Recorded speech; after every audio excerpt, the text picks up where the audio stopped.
Gerbėmieji, jūs esate kanale Vytas skaito Viki.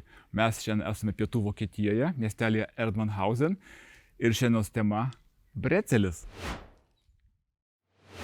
Jau seniai norėjau aplankyti šį mažą muziejų apie brecelius ir šiandien man tai pavyko. Trečdalį šio muziejaus sudaro suvenyrų parduotuvė, kur galima nusipirkti visko su brecelio ženklu arba brecelio formos knygos, marškinėliai, pakabukai, veidrodėliai. Kitą trečdalį šio muziejaus sudaro istoriniai eksponatai, kaip tie breceliai buvo gaminami anksčiau. Ir likusi dalis yra paskirta dailininkės ekspozicijai, kurioje jie pristato savo viziją, kaip jį mato brecelius.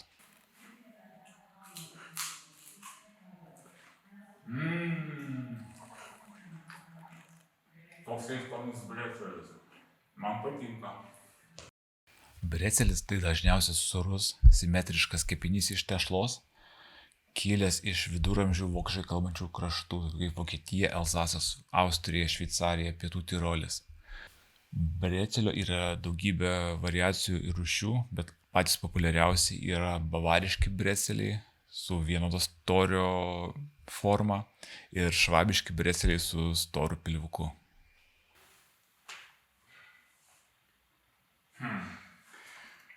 Ne taip paprasta, kaip atrodo.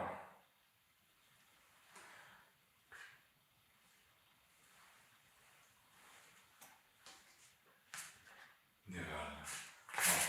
5 minutes later. Taip. Taip.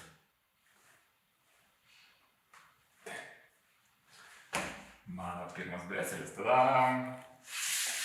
Yra daug tyrimų ir legendų apimančių brecelio atsiradimą. Vienas iš tyrimų nurodo, kad brecelis galėjo atsirasti nuo keltų laikų pyrago, kuris buvo supintas iš tešlos. Viena iš populiariausių idėjų kilusi iš Švabijos, kur kepėjas Frideris iš Bad Uracho buvo nuteistas mirties bausme ir grafas jam suteikė paskutinę galimybę išgyventi, jei jisai skurs tokį pyragą, per kurį švies 3 saulės spinduliai.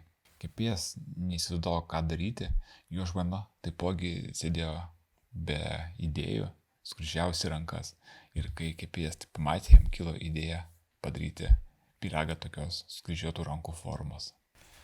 O štai legenda iš Bavarijos teigia, kad blinkepys Antonas Nepunakas XIX amžiuje kažką primaišė blynų recepte ir gavo įdomią tešlą, iš kurios gavosi brecelis. Jis juos pradėjo kepti, jie gavosi skanus ir paplito po Bavariją.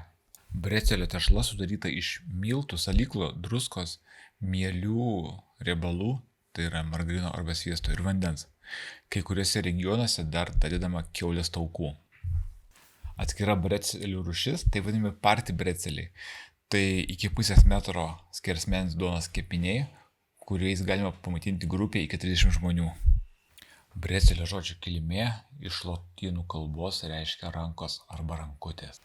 Aš nesu pasikaustęs mene ir neimsiu kritikuoti, bet buvo įdomu pasiklausyti, kaip autorė pasakoja apie brecelį su botokso lūpomis arba brecelį, kuris nukrito nuo stalo ir dėl to yra sugipsuotas, supleistruotas ir su parišta ranka, arba brecelius, kuris kažkokiu senu vokišku išsireiškimu reiškia sageles, arba kitas vokiškas išsireiškimas, kad tau reikia daug laido, kad kažką suprasti. Taipogi breceliai iš įvairiausių medžiagų, iš dešrelių, iš duonos, iš sviesto. Brecelis angeliukas, kuris yra nekaltas, kad tu storėjai. Brecelis iš šokolado, brecelis iš kavos, iš ko tik įmanoma. Įdomu stebėti, kaip vokiečiai pasinešė dėl savo brecelio.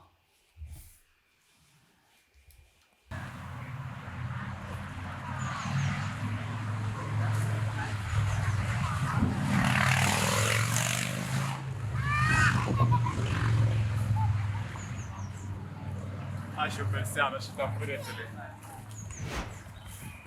Aš buvau nustebęs, kokia didelė gyvenimo dalis vokiečiams yra brecelis. Ačiū, kad žiūrėjote ir iki pasimatymo. O O dabar važiuojam valgyti brecelių.